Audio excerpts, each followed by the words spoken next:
Good morning, everybody. Welcome to this edition of the Shelbyville Now Weekend Wrap Up. I'm David Thomas. This is Mr. Josh Blevins. We're going to dive into some events of the week, Josh. We are. Talk about a few things that are going on, the important things that we need to be paying attention to. Things in local government, what's going on in the area. Yeah. All right. Well, good job. I know you've been out digging and we've been accumulating some data and information, and we're going to dive into that when we get back. But we want to thank our sponsor this morning, Dennis Young Insurance here at Shelbyville. Let's hear a word from him and we'll get back and start digging in. Yeah. With the personalized service you deserve at Dennis Young Insurance Agency. As a local independent agency, we offer coverage from several different companies, including Erie. So whether it's auto, home, life, personal, or business, we can find the right coverage to meet your unique insurance needs. And with a rate lock advantage, your rates won't go up as long as you do not change drivers, autos, or addresses. Contact us at Dennis Young Insurance Agency, insuring Shelbyville and surrounding areas since 1988. All right, welcome back, folks. We're going to start now just going over some of the information that Josh has found out, and he's been covering a lot of the news, and a lot of stuff's been happening. I know first part of the week, I'll just let you dive in, Josh, and tell us what all you've got for us today. And Sure. I know there's a lot of stuff that we can talk about as we go along here. We got plenty to talk about this week. Yeah. Starting the week on Monday, someone at the city sent us a copy of a memo that they got on Friday from the Shelbyville Bedford Partnership, telling them that government entities are no longer eligible for chamber benefits, and they sent them back their money. So that's from the Chamber of Commerce, actually. The memo said it was from the partnership, but the partnership and the Chamber of Commerce are together now. Okay. So that, yeah. And so the city's been in the Chamber of Commerce probably as long as Chamber of Commerce has been around. It's got their name in it. So you would assume. Well, let's talk about the reason. What was the reason again? It says government entities are not eligible, but we did a little digging on their website, and there's other government entities that are still showing as members of the chamber, including the City of Bell Buckle. Yeah, Bell Buckle, town of Bell Buckle. That seems kind of government-like to me. I think they're a government entity. I think so. I wonder if this has more to do with the current, I'm going to call it family feud that we've got going on. I think it might be a little more to do with the family feud. The fact that the city decided this year to not cut their check to the partnership, which they had in the previous couple of years. And then you heard some more follow-up information yesterday. I'm going to let you cover it because I don't want to go too far on it, but we've heard there may be some concerns with the duck sand project. Yeah, the duck sand project, there's some growing concern now about exactly what's going on with some of the construction, and also the end result when we get things going out there, that there are some issues environmentally because of our hospital. And also we have the TCAT school close by. We have a lot of different entities that are building and are currently there, that this hazardous materials that will be handled in the plant and outside of the plant, stored in the plant, stored outside the plant, disposed of. I've heard stuff like there's tanks, of course, and we covered this earlier in the year and looked at the MSDS sheets on some of them. Most of them are skin irritants, and they're not good. Yeah. So we're waiting to see how this unfolds, and we'll have more on it later this week to see exactly what those concerns are. Right. Yeah, we'll hear something in the next week or two. So we'll definitely have some more detail as soon as we can get it. So yeah, I think that this has caught a lot of people off guard because there hadn't been 100% disclosure on what's taking place. Yeah, really, with the plan. Right. Absolutely. So following that memo, the next day in the week, the city put up their informational kiosks that we talked about last weekend. Right. The 25,000. I don't have that exact amount with 90 cents that we had last. But we'll call it the $25,000 kiosk, and it looks real nice. It's in front of the annex, and we put some pictures up, and as expected, you had kind of a mix of comments. Some people thought, "Why did we spend $25,000 on this thing?" Well, you know more about that. It wasn't part of a grant. Right. It was all tied into that program that involved putting up the fixing the facades on all the businesses downtown and whatnot. So, any city money that's and it would have come from the hotel motel fund. Okay. So, All right. yeah. So it's tourism money. It's basically. tourism money, and it's supposed to be an item that helps tourists that are on the square, I guess, find out that things like Aviation Day, which is going on today. They've got a big poster for that on there. So yeah. So we had that up on Facebook yesterday. That's taking place. It started 10 o'clock. 10 o'clock right now. It's going through 2 o'clock. So yeah, if you get a chance, go out to the airport. I'm sure they got displays, and I think maybe some food trucks and a few things going on out there. This has turned into an annual event. It's been going on for several years now. Yeah, every year. I've talked to people. I've never had a chance to go, but everybody that talks, they have a good time with it. So yeah. Actually, I'm thinking about going over after we're done here and just peek at it and see what's going on out there. A lot of interesting displays there. Yeah, and then right at the last thing that happened in the city in the week was we had the planning commission meeting on Thursday, and we had done a post about a week earlier promising a little more information on Seven Brew, the coffee shop coming in.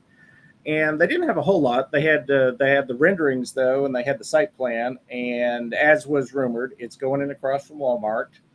Only access is that side street next to Dos Bros, Moreland Drive, because of where it's positioned at. They couldn't actually have an entrance on.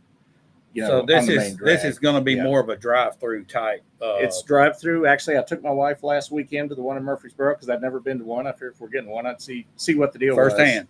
Yeah, firsthand. It's kind of a cross between, I'd say, our Southern Cup and a Chick-fil-A. They've got the kids with the tablets out in the drive-through line taking your order, and then you get up to the building and somebody different, comes out and brings your drink to you. Well, on that post, it's obvious that Bedford County loves their coffee. Okay, they do. We got a lot of response.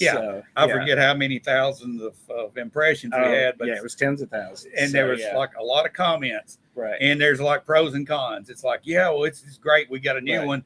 And then there's so many people that went to bat for the local established ones too. Sure. Yeah. We've got a lot already here. A lot of fans of the Southern Cup and Coffee Beans. Southern Cup. And our place on the square, the Coffee Break. Yeah. So those three locals, there's a lot of people that came to bat for those guys. They did. So not as many came to bat for Dunkin' Donuts, but they're there already as well. Yeah.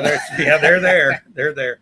But it's did they give us any type of time frame on this? They didn't give a timeline, but it's already the site plan and everything has been approved by the city. As you've seen, they're already moving dirt over there. So the building was like 500 square feet. So I can't imagine it's going to take a significant amount of time to build it out. Yeah. So I would think fairly soon. And if you look at the site plan, which maybe we'll try to post that the next day or two, the entrance off Moreland Drive, it's clearly got a throughway that there's going to be another business or more businesses beside it. So I would expect more of that type of, fast food drive-through. Something is going to also be beside it there eventually. So and it was designed that way so you can get right through their lot over to the next one. Well, speaking of that area, Josh. Yeah. I know that there's a couple pieces of property that were sold in that general area for our Hampton Inn.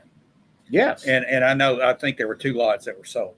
Right. And we got a report a while back, 2 or 3 weeks ago, maybe, from our partnership director, Shane Hooper, talking about how the site plans were coming along on that and would be presented to the city at some point. City to get that going. So that's the holdup there, I think, is the site plans getting done and being brought up. That's what I keep hearing. Now, we checked with the city again this week, and those 2 actual parcels have not even been combined yet. They can't even, look at a site plan until you combine that into a single parcel. Right. And so far, the city says they've not received the first piece of paperwork from anybody associated with that hotel. So, well, hopefully that gets done soon and we can start seeing some construction because I'd like to see that thing built before the celebration this year, but they got to get on it if they're going to do it. Yeah, I can't see it's going to be there before the horse show this year. It's a pretty good sized building. Yeah, what I understand. Yeah, it was 81 rooms, so I think it's going to take a minute. So, speaking of the horse show, I think you said maybe we've got a couple of horse shows. We've got 2 horse shows going on this week. Well, actually 3 just close by.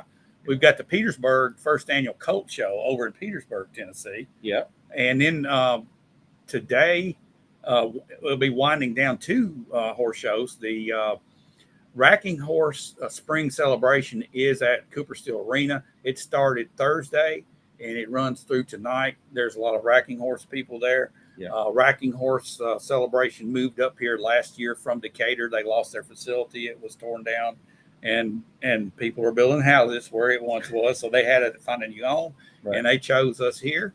So they're showing their horses there, and we also have over at the Ag Center a 2-day show. It's Tennessee Walking Horse Show that typically has their show, I think, at Celebration on the Celebration grounds, but they are at the Ag Center. So we've got 2 things going on close by, and then another show over at Petersburg. So the horse business is ramped up. I guess we're still in the horse town here, right? So far, we're still have it going on. Yeah. All right, and that was kind of it for the city this week. And then the county, we had one big meeting. It was Tuesday evening. It was the Financial Management Committee meeting. And the big item on the agenda, which we talked about a little bit last week, knowing it was coming up, was a $10.4 million capital outlay note, which is us borrowing $10.4 million for some projects. Now, can you explain to me why we would borrow $10.4 million when we have $44 million in our debt services? Now, you know their explanation. I asked those questions because we mentioned that last week. Why are we borrowing money when we've got money? So I was told by the finance department that the restricted fund that our balance is sitting in right now, the only legal use of that money is to pay for debt. So you can't just go out and pay for a building with it. First, you got to make debt payments with it. So what we're doing is we're borrowing this $10.4 million, but at the shortest amortization schedule that you really can, and still call it debt. So we're borrowing it this year, but we're paying back $3.3 million June of 2025, $3.465 in June of 2026, and then the balance $3.6 million June of 2027. Yeah, so far that makes sense, and I understand that completely. Yeah, so we're borrowing it, but immediately paying it back. It's like in a 36-month. It keeps our rating. It keeps our rating strong too, as far as our credit rating. It keeps our credit rating, and this money does not affect property taxes at all. Any ongoing future property taxes. Right. This is money that the county has saved up. The portion, which we'll get into what we're spending on in a minute, but the portion that involves schools will come out of sales tax money that we've been saving in that account. Right. And the portion that involves county buildings is coming out of interest money that we've been saving in that account. Okay, so that going back to that sales tax amount, that is the exact fund that we're talking about that the city is wanting to sue over. This is part of the money that the city and the county are in a lawsuit over. Yeah, that sales tax money that's sitting in that account. Part of that they're using for this, for the school part of this $10.4 million. Which let's get into actually what we're buying. This is the thing right here that I want us to dive into a little bit and try to figure out. Right. Yeah. We've got 5 projects that they gave us paperwork on.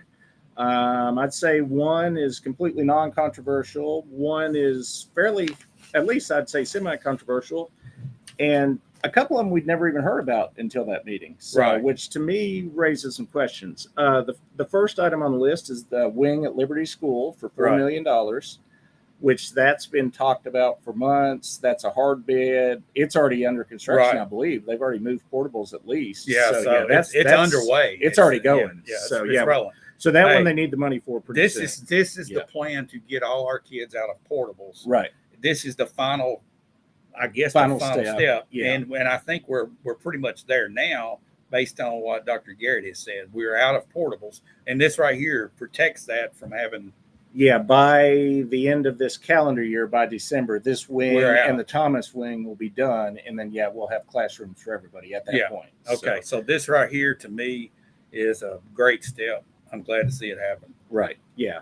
So we'll skip over the big elephant in the room and go to the 3 smaller ones and talk about them first. There's a surplus building for $600,000. So what that is currently at the old work center, we store surplus items, old computers, furniture, that they're surplus, and stuff they put on. I think they use, normally govdeals.com or one of these sites. They liquidate it. Yeah, so while it's being liquidated, it's stored. Yeah, so it's currently being stored over at the old workhouse. The property committee has discussed for, I don't know, going back at least 4, 5, 6 months, possibly building a new surplus building. Right. But they've never, property committee at least, never voted. They never took any action. Right. They just talked. They talked about it. Yeah. They talked and talked. So I guess we've decided to just do it. So it's coming. Well, so what the building we have right now, is it too small? No, it's probably too big, actually. Oh, really? So it's too big. So I assume then, what are we going to tear that building down or? Well, at the most recent property committee, it was mentioned right at the end that a Palmetto Properties, Mr. Coffee, sent a letter of interest into buying that building and using it for light industrial use. I see. Okay. So the committee discussion at the committee was, let's find out what he's going to offer us for it, find out what it's going to cost us to build a new building, and then decide if it's a good deal for the county. Right. But somebody somewhere has decided, let's just go ahead and build the building. Now, where's the $600,000 building going to be built? It is supposed to be built adjacent to the new juvenile justice center that we'll talk about in a minute. So over there by the we're going to have quite the complex out there. Well, there's a lot going out there. And speaking of that complex, another item that's going out there that I attend a lot of meetings, had never heard about until this finance committee meeting, which is a public safety training range for $154,000. Wouldn't that like come out of law enforcement committee? I would have thought it would have been discussed somewhere. So unless I was napping through one of those committees, you must have been, Josh. I must have missed it because it's not. It just showed up on this. More coffee, Josh. Yeah, maybe more coffee. So it kind of come out of thin air, and I'm guessing it's needed. I don't guess. I mean, somebody said we needed a public safety training range. It's probably a good thing. But you would have thought there would have been a little bit of talk about it. I think the city still has one, if I'm not mistaken. But of course, I don't see that being shared at this point. Well, we're not getting along so well, so maybe that's it. And then just a tiny little item, but again, one that I'd never heard of until this: a NRCS office expansion at the Ag Center. That's some kind of a state. I looked up the acronym, and honestly, I don't remember what it was, but it's $25,000 for a small office of something going on over at the Ag Center. Okay. All right. And then, but the larger project, the 60% of our loan amount is to incarcerate juveniles at a new $6 million juvenile detention center, which yesterday we posted the plans for that. I believe 8,200 square feet, perhaps. 8,200. I think maybe 8,255 under roof. It's on the post from yesterday. If you look at that and blow it up, it's on there. Yeah, which actually, I've got the copy. It's kind of down over here. It's tiny. We may not be able to read it. We're kind of old, so it's that tiny type. But it's on our Facebook page.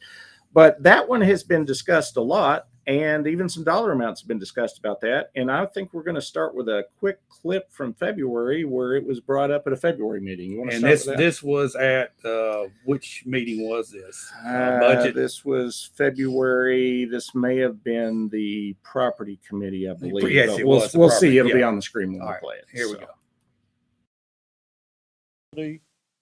We've had 3 value engineering meetings on them with Commissioner Yockey, Judge Rich, and Director Kelly Smith, and Commissioner Julie Sanders. We have reduced the building from 10,000 square feet to 8,500 square feet. We're hoping that will reduce our square footage by at least another 800 square feet. We currently have an estimated cost of $5 million, and that was at the 10,000 square feet. So we expect to be under that budget amount. So I'm hoping we're looking at another 800 square feet we can take out. We should save us some funds. Oh yeah. Right now, $300,000. okay. Right now, we're thinking that we're at about $400 a square foot. That was our preliminary budget. Okay, Josh. All right. So that was what we were told in February, was that we, at 10,000 square feet, we were $5 million. And roughly $400 a square foot is what we were thinking. And that was 2 months ago. And now we got this paperwork this week, and we're $6,049,000 and $830. Yeah. So what happened in that time frame? That because of what I'm hearing, that it's been trimmed down. We're trying to save a lot of money here. The talk was we were trimming it down and it was going to get under 5 million, but we kind of went in the other direction and trimmed it down, and the price went up. So do you think that's because of inflation? What's going on? I'm guessing inflation. I'm hoping inflation. That's part of a little bit of some of the issue I have with the way we're doing this. Other than the Liberty Wing, all these other items, maybe the very smallest couple we know for sure, but definitely the surplus building and the juvenile justice, we don't have a hard bid on either one of those. Right. So these are just guesses at what these. So that's not a hard bid. That's not a hard bid. No, the Liberty Wing is an exact bid. We put out bids and did our due diligence and got a bid on that. But the juvenile justice and the surplus building, those are just, I'm sure they're educated guesses. Right. I don't think we just, threw a dart at a dartboard. But those are not those. Neither of those projects have gone through full due diligence, been bid on, and we don't have hard numbers on either one. Okay, so we've got total $6,049,830 for a juvenile detention center. Right. And I know this conversation has been ongoing, and I heard a couple years ago, a couple $1 million will take care of it. Right. And now we're up to $6 million. And I also heard that we were overcrowded. Turning away kids. And if we have to go out of town, it's the closest place is Cookville, and they'll probably be full. And then we're going to have to drive to Memphis or Knoxville or wherever. It's a long journey. And come to find out, Rutherford County's got one. Rutherford County has one. I've not spoken to them, but we watched a couple of their meetings and went on their website. They've got a 64-bed facility, and at their April meeting of their juvenile, they've got a committee or a board or something. Right. They said they had 11 juveniles in that at that point. So, and they've got contracts with other surrounding counties. Wilson was one I remember off the top of my head, and for $200 a night, they're housing out-of-county juveniles there. Okay, so let's look at the economics in this if we can. Yeah. I know that you've done some digging and you found out what our totals have been and how the trend is for our juvenile detention center. And I know it's been brought up before at some meetings. It has, yeah. Commissioner Hooker mentioned at a February meeting that he'd heard that we'd been trending down in Bedford County juveniles in the juvenile detention center. And he gave some reasons that the people that are in it, our judge and our director, said were wrong. He said something about commuted sentences and whatnot. But they provided a spreadsheet at the March meeting of the property committee with actual numbers. And I think we've got a clip of both the judge and the director talking about those numbers real quick. Okay. Actually, these clips are from two different meetings. This is Judge Rich at the February meeting. Right. This is the director at, I believe, the most recent meeting. March Both of these meeting, will be marked on the screen. And let's hear what they had to say about the numbers they gave us, and we'll talk about it. Okay, let's take a look. Numbers are what they are. It's my understanding that there is not a significant variance in numbers. So, it's kind of like what's the saying? The statistics don't lie, but damn statisticians do. Right. So, that's what we're left with. Well, and the numbers typically do go down around the holidays, and that's usually Well, yeah, and I don't know if it takes into account or not, but, we had that bout of really severe weather, and that stopped everybody. Right. Law enforcement, you name it. Schools.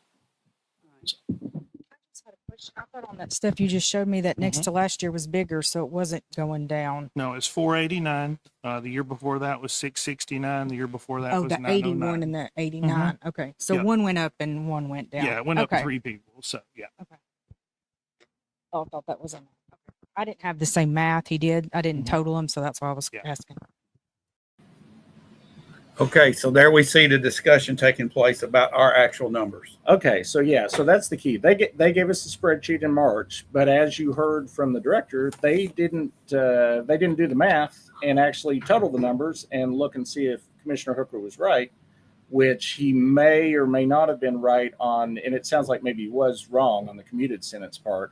But as far as the actual numbers of Bedford County juveniles in our facility currently, in the last 2 years, they've gone down. In 2021, we housed 145 Bedford County juveniles for a total of 909 nights.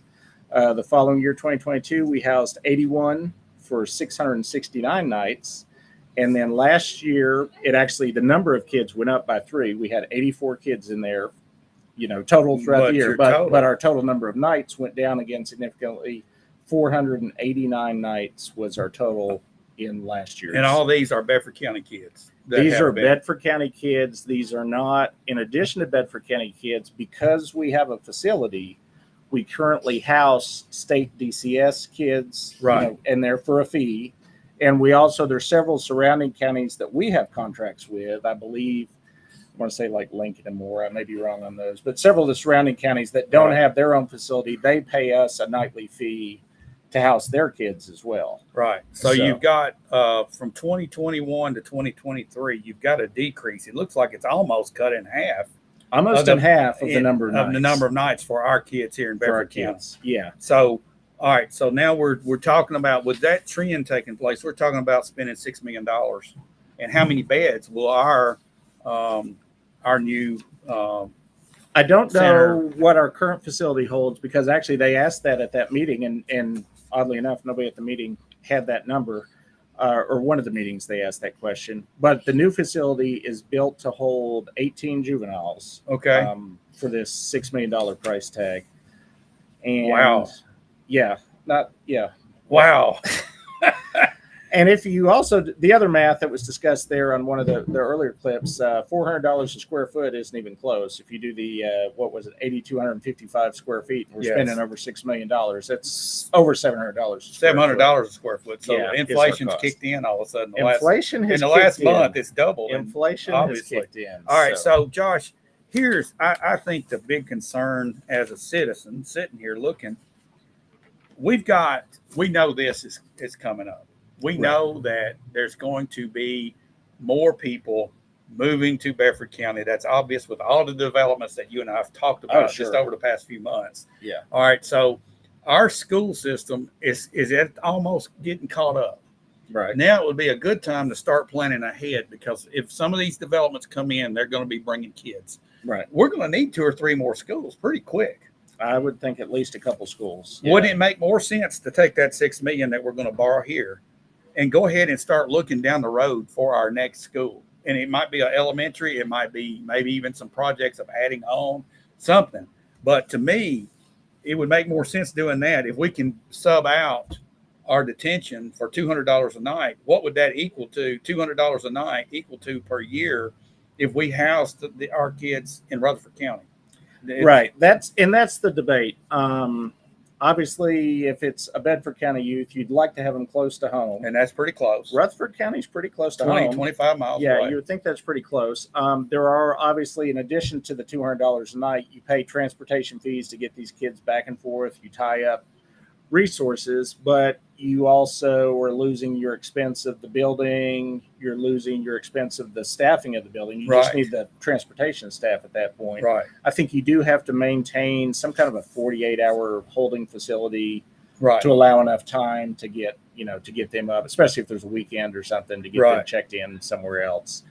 But they had 5 years of discussion about this. The one thing that was a little concerning, we got the numbers that they used at the last 2. They had a special committee that met, I think it was last year, and they ran a bunch of numbers, but their assumption was that they based their math on was 200 juveniles for 1,600 bed days per year. 1,600, whereas last year, as we just said, we had 489 nights. Well, that's 4 times. That's a big difference. Yeah. Well, we're expecting a crime wave in our juveniles. No, their math was they counted the out of county kids as part of in the mix. But obviously, if we don't have a facility, we're no longer obligated to house those out of county kids. So So we just have to house our own kids. So if we sub this out, it would probably be it would save the county a lot of money.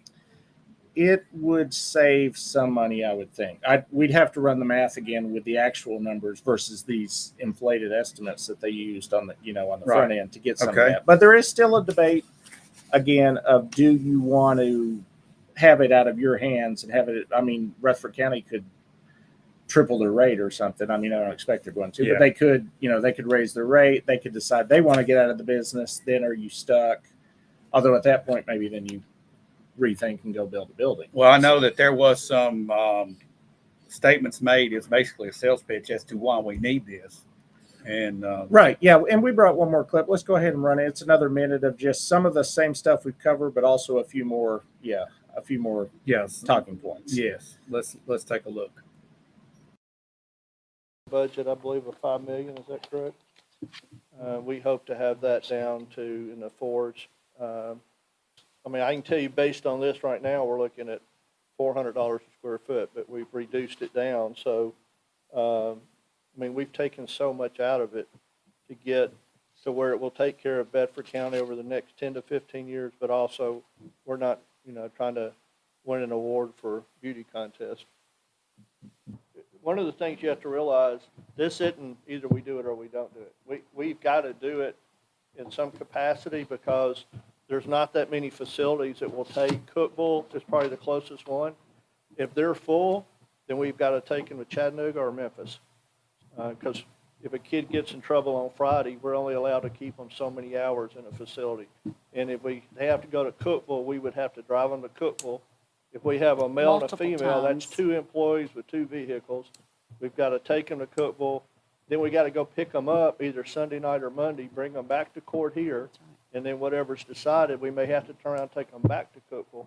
So it's, Again, Bedford is growing. We're not shrinking. It's going to be a bigger problem next year than it was this year. There's just a mathematical certainty. So. Okay, there at the close, Mayor Graham said it's a mathematical certainty that we'll be increasing these numbers every year. But actually, the mathematical certainty is that we've been going down the last 3 years. Now, if we build, are we going to use the term if we build it, they will come? Is that it?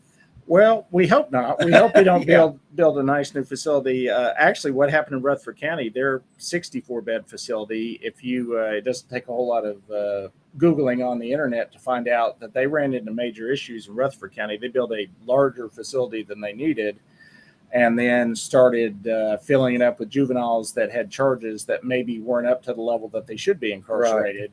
And there was somebody got in trouble for that. Somebody got in trouble. I believe a judge got in trouble. They now have this special oversight board that oversees it, that has the mayor on it, that makes sure that they don't get in this kind of trouble again. Right.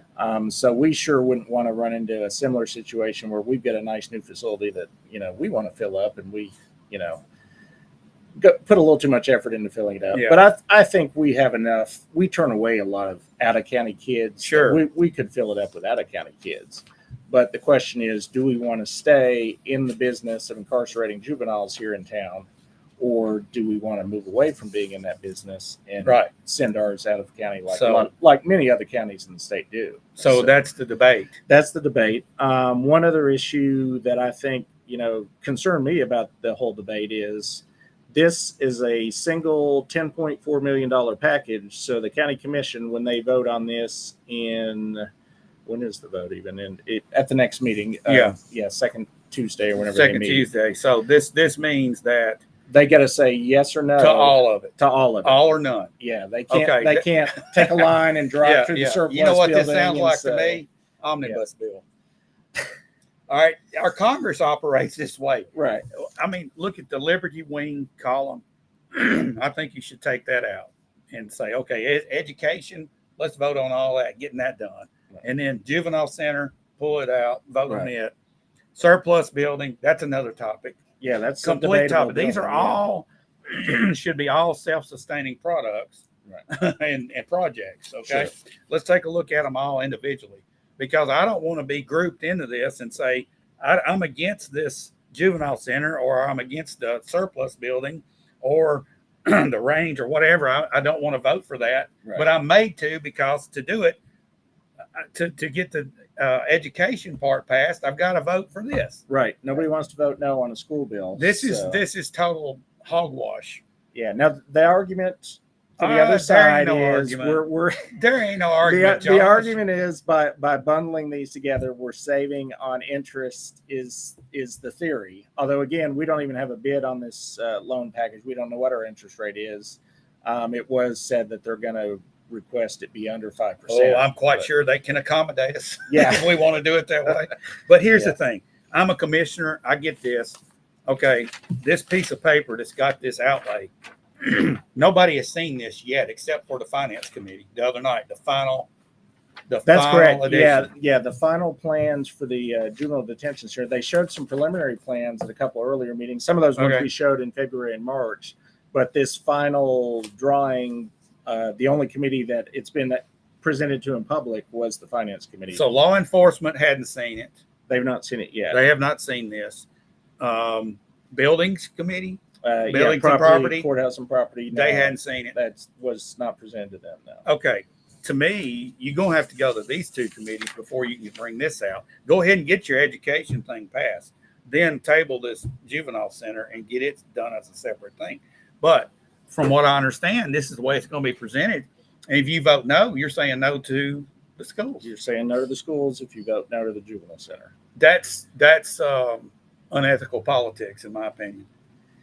It unfortunately is the way politics works sometimes Oh, at the geez, federal and at this the local level. I don't want our commission operating like Congress. Right. Congress has the approval rating of COVID-19. All right.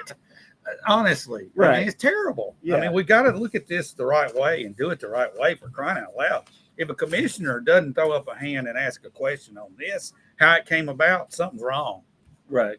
Yeah. I'm sorry. I'm a little bit ticked. I'm hoping we get a lot of questions. And if there's anybody out there watching us that has some concerns, I'd show up at that county meeting. Yes. There's a public Now- comment period and stand up there and let your commissioner know. This is a document from our county government, right? Right, It didn't yeah. come from Facebook or Twitter, or it's No. not from social media. That came from our our owner rep, Mr. This Mr. little Sweeney. package is not rumors or hearsay. This is what was proposed at the meeting. You can Yes. watch it online. Yeah, that came from the Okay. finance department. And this is not from social media, right? No, Okay. no. All right. Then these numbers came that we're talking about with the juveniles, actual numbers. Right. That came from that department, That right? department presented those numbers at the Okay. March meeting. Again, not Yeah. from social media. Not from social media. Okay, so I don't want to hear anything about social media rumors. These are facts, Josh. They're all Okay. numbers we were handed. So yeah, we didn't make them up. No. So here's the question. What do our people want in Bedford County? How do they want their government to operate? That's what this all gets down to. That's the question, and your commissioners don't know unless you reach out to them. All their contact information is on the county website. This meeting that they vote on this will be open to the public. It starts at, I should have looked all that up, 6 or 7 o'clock. It's all we'll on the be website. putting talk it up. about it again next And we week. will, we'll talk about it a lot between Yeah. now and then. All right, so this is the big topic of the week. Oh, for sure. Yeah. Well, this is for the people to sit and stew on and think about. What do you want next? Yeah. How do you want to operate? Well, Josh, we'll have to keep up with what's going on here and make We sure will. everybody is aware. If anybody has any questions, Yeah. I would contact my commissioner. Contact your county commissioner. Absolutely. You have 2 of them. So Yeah. contact them both. All right, well, Josh, let's take a quick break, and I want my blood pressure to come Let down a your little blood bit. pressure go down, and we'll hear and- from our and then we'll sponsor, come and then right we'll back. wrap up. Yeah. with the personalized service you deserve at Dennis Young Insurance Agency. As a local independent agency, we offer coverage from several different companies, including Erie. So whether it's auto, home, life, personal, or business, we can find the right coverage to meet your unique insurance needs. And with a rate lock advantage, your rates won't go up as long as you do not change drivers, autos, or addresses. Contact us at Dennis Young Insurance Agency, insuring Shelbyville and surrounding areas since 1988. Okay, welcome back in here. We do again thank our sponsor, Dennis Young Insurance. And Josh, I know we got some things coming this next week that we want to stay on top of. Yeah, absolutely. What have we got? Yeah, Tuesday evening at 6 o'clock, the city has their study session down at the old Chamber of Commerce building across from the dinner table. Couple topics for discussion that we'll definitely want to be keeping an eye on. They'll be discussing the fact that they were kicked off the Chamber of Commerce, so we'll probably hear from a couple council people their sure we opinion will. of what went on there. And then the big item up for discussion will be an item that was deferred from last month, which is the property on Jennings Lane Right. being rezoned from R1, 15,000 square foot lots, to R2, 10,000 square foot lots. Right. And as a reminder, we brought a small clip from the developer who had some comments on that. Right. Let's go ahead and play And that. this is the developer's take This is on the this. developer's take. That we have to go to R2 is because it's money. We cannot make anything, I will not buy it if it doesn't get zoned. Money, money, money, money, money. It was the reason we're rezoning is because the poor developer is not going to make enough money. Now, actually, one of the funnier comments I read, somebody thought he said muddy. They thought the property was muddy. Yeah, okay. It's not because the property's muddy. It's because the developer doesn't make as much money on the bigger lot size. He gets fewer homes on the property.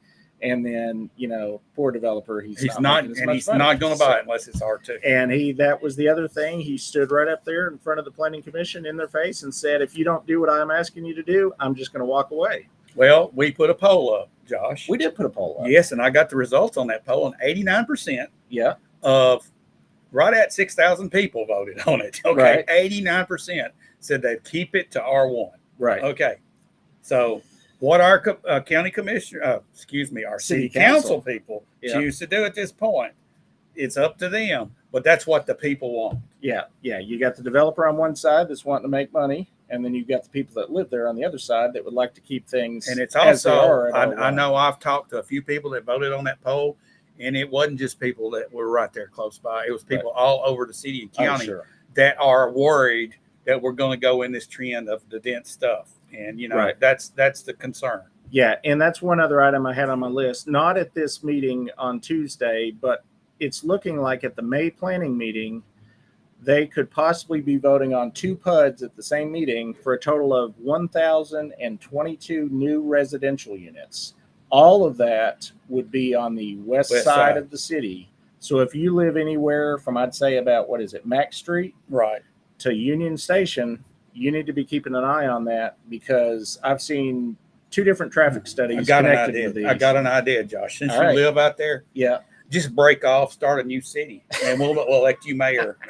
I don't think we're allowed to break off. Oh, you're not? Well, it's going to be a small city out there. It's going to be a small city. If all this comes through. Actually, at the recent planning meeting, they were doing some training ahead of time. I got there a little bit early. They said the city is now basing their calculations on, it was either 3.6 or 3.7 residents per unit based on their own math.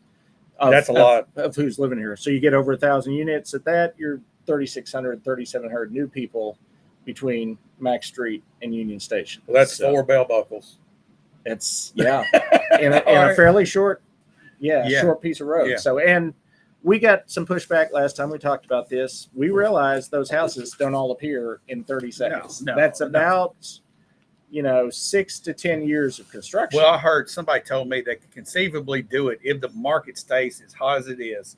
3 to 5 years is what somebody told me. They could, but I'd say it's gonna be pushing. Probably 8 to 10 is more realistic. But still, in 10 years, you're going to add enough kids for 2 elementary schools. Yeah, just in that one stretch of town. So that back to our other talk about education and county budget, and almost getting caught up here, with the number of schools we need.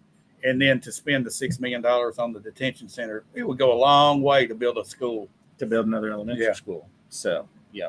Well, Josh, anything else happening this coming week that's important? No, I think that's, there's always something going to happen. There'll be something coming out of left field. Yeah, something we're not expecting, but that's all we got that's definitely on the agenda. Well, Josh, thanks for sitting down. Thanks for your hard work on crunching these numbers. And guys, thanks for watching us. We'll be back same time, same place next week, and watch for us during the week. We will be posting anything that's of pertinence in the news land. In the landscape of Shelbyville and Bedford County. So be on the lookout there on our Facebook page, on our website at shelbyvillenow.com. And we'll be back next week. We'll see you then. See you then.